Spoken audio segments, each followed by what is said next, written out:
This channel does not promote any violent, harmful, or illegal activities. All content provided by this channel is meant for an educational purpose only. পারদের ওঠানামা অব্যাহত। আজ কলকাতার তাপমাত্রা 14.2 degree Celsius. কাল আবার তাপমাত্রা কিছুটা বাড়তে পারে। মঙ্গলবারের পর 2 থেকে 4 ডিগ্রি নামতে পারে পারদ। আর এই দফায় সপ্তাহান্ত পর্যন্ত ঠান্ডা আমেজ থাকার আশা রয়েছে। জেলায় জেলায় কুয়াশার দাপট থাকবে। 10 থেকে 12 জানুয়ারি নাগাদ নতুন ঝঞ্ঝার পূর্বাভাস আবহাওয়া দপ্তর। আর আপনাদের জানিয়ে রাখবো, শহরে বাতাসে বাড়ল 20। রাত থেকে ঘন কুয়াশার সঙ্গে ধোঁয়াশার দাপট, সূক্ষ্ম ধূলিকণার পরিমাণ লাফিয়ে বাড়ল বাতাসে। আমরা কেন এই বিষয়টা জানবো ডিটেলে আরো। আমাদের রিপোর্টার কমলেশ রয়েছেন এই মুহূর্তে টেলিফোন লাইনে। কমলেশ, দেখো, প্রথমত বেশ কিছুদিন ধরে বৃষ্টি বাদলা নেই, ফলে ধুলোর পরিমাণ অনেকটাই বেড়েছে। তার সঙ্গে যেহেতু পশ্চিমী ঝঞ্ঝা, তার প্রভাবে জলীয় বাষ্পের পরিমাণ বেড়েছে। সে অর্থে উত্তরে হাওয়ার গতি নেই, যেহেতু বাতাসের গতি অনেকটাই কমে গেছে। আমরা সকাল থেকেই কুয়াশা যেমন দেখতে পাচ্ছি, তার সঙ্গে ধুলো মিশে একটা ধোঁয়াশার পরিস্থিতি রয়েছে। এবং যেহেতু আরো নানা ধরনের দূষণ রয়েছে, কলকারখানা থেকে শুরু করে নানা ধরনের দূষণ রয়েছে, এবং সেগুলো কমানোর ক্ষেত্রে খুব একটা সদর্থক ভূমিকা দেখা যাচ্ছে না। সব মিলিয়ে বাতাসের মান এই মুহূর্তে কলকাতা, হাওড়া এবং লাগোয়া অঞ্চলে বাতাসের মান যা সহন ক্ষমতা তার থেকে অনেকটাই খারাপ। যেটা বলা হয় যে PM 2.5, যেটা সূক্ষ্ম ধূলিকণা সহজে আমাদের নাক দিয়ে শরীরে ঢুকে পড়তে পারে, সেই PM 2.5 এর মান 50 থেকে 100 ঘনমিটার, মানে প্রতি ঘনমিটারে 50 থেকে 100 মাইক্রোগ্রাম হলে সেটা সহন ক্ষমতা বলা হয়।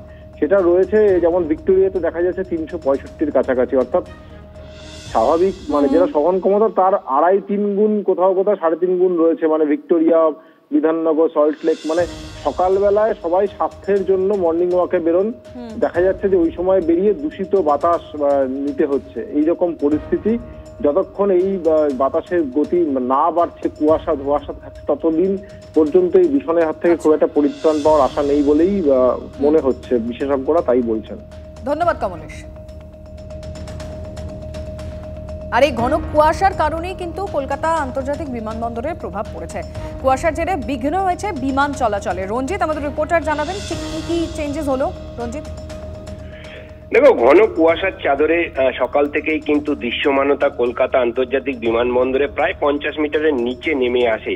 অর্থাৎ কলকাতা বিমানবন্দরের দৃশ্যমানতা 50 মিটার এবং RVR সেটা 75 মিটারে নেমে আসে। সেই কারণেই কিন্তু দেখা গেছে যে কমপক্ষে 30টি আগমনের ক্ষেত্রে এবং 30টি প্রস্থানের ক্ষেত্রে বিমান কিন্তু দেরিতে ওঠানামা করছে। পাশাপাশি এই ঘন কুয়াশার চাদরে ঢেকে যাওয়ায় তিনটি বিমান কিন্তু অন্যত্র বিমানবন্দরে ঘুরিয়ে দেওয়া হয়েছে। সেইগুলো হচ্ছে দিল্লি থেকে কলকাতাগামী ইন্ডিগোর বিমান নাগপুরে নামানো হয়েছে, দিল্লি থেকে কলকাতাগামী ইন্ডিগোর বিমান একটি ভুবনেশ্বরে নামানো হয়েছে, অপরদিকে হায়দ্রাবাদ থেকে কলকাতাগামী একটি বিমান কিন্তু রায়পুরে নামানো হয়েছে। এবং 3টি আগমন এবং প্রস্থানের ক্ষেত্রে 30-60টি বিমান কিন্তু দেরিতে ওঠানামা করছে। এর ফলে কলকাতা আন্তর্জাতিক বিমানবন্দরে যে বিমান চলাচলের উপর ব্যাপক প্রভাব পড়েছে।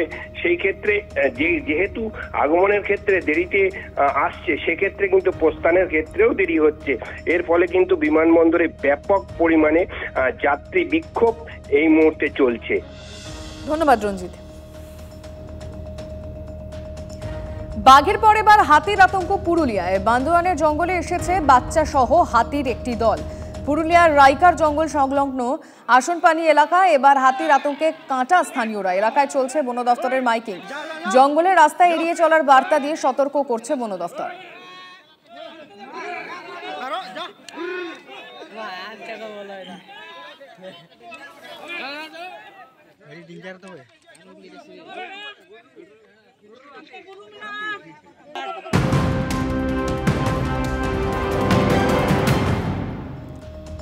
অনশনের মধ্যে প্রশান্ত কিশোরকে গ্রেফতার করলো Patna police.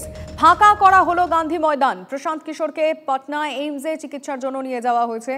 Bihar public service কমিশনের পরীক্ষায় অনিয়মের অভিযোগে পদক্ষেপের দাবিতে অনির্দিষ্টকালের জন্য 2রা জানুয়ারি থেকে গান্ধী ময়দানের প্রতিবাদ হয় এবং তারপর এখন কি অবস্থা আমরা জানবো আমাদের রিপোর্টার জ্যোতির্ময় কর্মকারের কাছ থেকে। জ্যোতির্ময়, দেখো, গত 13ই ডিসেম্বর বিহার পাবলিক সার্ভিস কমিশনের পরীক্ষা হয়েছে এবং এই পরীক্ষা ব্যাপক অনিয়ম হয়েছে এবং এই পরীক্ষা সম্পূর্ণভাবে বাতিল করে নতুন করে পরীক্ষার দিন ঘোষণা করতে হবে, এই দাবি নিয়ে প্রশান্ত কিশোর দীর্ঘদিন ধরে আন্দোলন করছিলেন। গত জানুয়ারি 2 তারিখ থেকে তিনি অনশনে বসে যান এবং তিনি অনশনে বসেন গান্ধী ময়দানে, এবং শুধুমাত্র তিনি গান্ধী ময়দানে পুলিশের উইদাউট পারমিশন তিনি সেখানে অনশনে বসেননি, তিনি প্রশাসনকে হুমকি দিয়েছিলেন যে 26শে জানুয়ারি যে গান্ধী ময়দানে যে রিপাবলিক ডে প্যারেড হওয়ার কথা, যে অনুষ্ঠান হওয়ার কথা, সেই অনুষ্ঠান তিনি হতে দেবেন না। বিহারের প্রত্যেক ব্লক থেকে 500 জন করে ছাত্রছাত্রী তারা এসে জমায়েত হবেন এবং রিপাবলিক ডে সরকারি প্রোগ্রাম সম্পূর্ণভাবে বাতিল করে দেওয়া হবে বা ভণ্ডুল করে দেওয়া হবে। এবং ক্রমশ প্রশান্ত কিশোরের এই অনশন মঞ্চে ভিড় বাড়ছিল।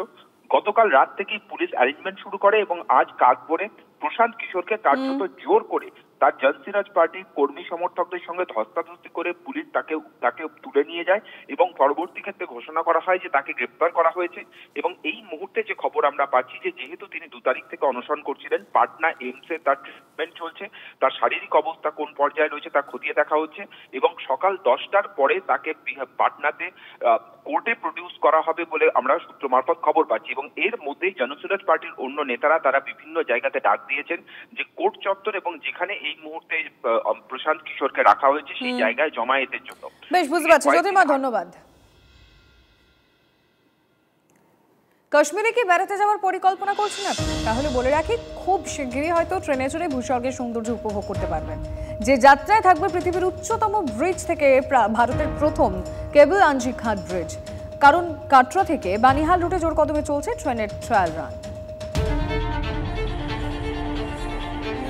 পাহাড়ের বুক চিড়ে জঙ্গলের গন্ধ গায়ে ঝর্ণার জল ছুঁয়ে দেশের অনেক প্রান্তেই ছুটে চলেছে রেল, কিন্তু সেটা যদি হয় ভূস্বর্গে, ভারতীয় রেলের হাত ধরে কাশ্মীরের সেই সৌন্দর্য আর কিছুদিনের মধ্যেই হয়তো উপভোগ করতে পারবেন পর্যটকরা। কারণ সফলভাবে কাটরা বানিহাল রুটে ট্রায়াল রান হল। বিশ্বের উচ্চতম ব্রিজে ছুটল ট্রেন। মোদী সরকারের নেতৃত্বে উপত্যকায় রেল পরিষেবায় বাড়তি নজর পড়েছে। সেই পথেই তৈরি হচ্ছে উধমপুর, শ্রীনগর, বারামুলা রেল লাইন প্রকল্প। গত শনিবার কাটরা থেকে বানিহাল পর্যন্ত এই রেল লাইনে ট্রেনের পরীক্ষামূলক যাত্রা হল। উপস্থিত ছিলেন রেলের উচ্চপদস্থ কর্তা থেকে প্রজেক্ট আধিকারিকরা। এই রেলপথেই রয়েছে ভারতের প্রথম কেবল নির্ভর আঞ্জি খাদ ব্রিজ। 96টি কেবলের সাহায্যে ঝুলছে এই ব্রিজ। রয়েছে বিশ্বের উচ্চতম চিনাব রেল ব্রিজও। রেল সূত্রে খবর, এই দিনের ট্রায়াল রানে সর্বোচ্চ 75 কিলোমিটার বেগে ট্রেনটি ছোটে। আগামী 7 ও 8ই জানুয়ারি কাটরা বানিহাল রুটে ট্রায়াল রান খতিয়ে দেখবেন রেলওয়ে সেফটি বোর্ডের কমিশনার। পরীক্ষার সেই রিপোর্ট জমা পড়লে তারপর পরবর্তী পদক্ষেপ। কাশ্মীর রেল পরিষেবার আরও একটি মাইলস্টোন তৈরি হওয়ার অপেক্ষায়। Bureau report, TV9 Bangla.